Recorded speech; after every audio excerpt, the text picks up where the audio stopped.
reći vama šta god želite i sve, ja nisam bezobrazan čovjek, ja sam pristojan čovjek i ostaću pristojan.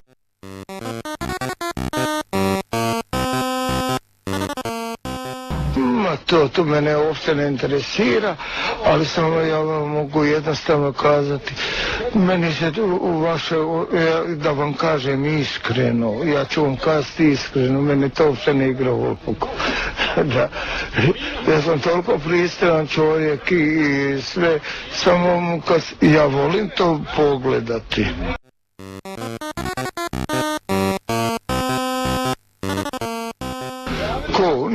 Ne, to je za mene normalno.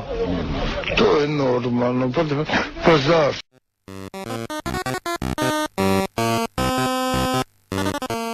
Ja čekaj da vam ja kažem iskreno, meni to uopće ne interesira. Mislim, to mene uopće ne igra ulogu. Meni ne igra ulogu, šta? Ako ko ima novaca, nek si kupi, ako nema i šta.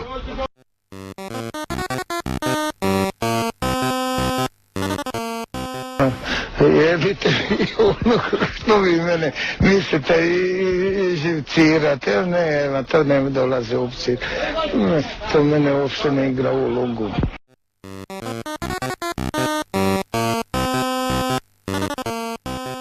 To je jedan fin čovjek i jedan ljudskog karaktera i svaka mu čast.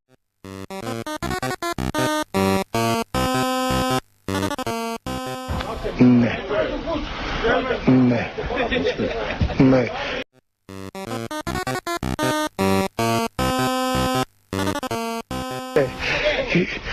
Koliko šta sam ja prošao, to nije prošao niko.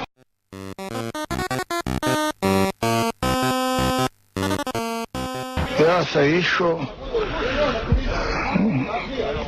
da vam kažem iskreno, sad ću vam ja kazati neku riječ, ali mislim nema veze, ja znam da vi mene snimate i ovo i sve, to ne, vidim ja to sve, ali to mene uopće ne interesira, ali samo vam mogu kazati, gdje?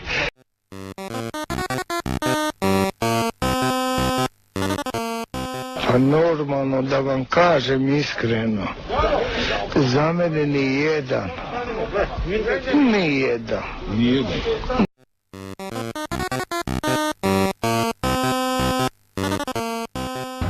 Zajebavate, jel? Pa ja ti ozbiljno odgovaram. Njegova mati i moja ujna, to dve rođene sestre.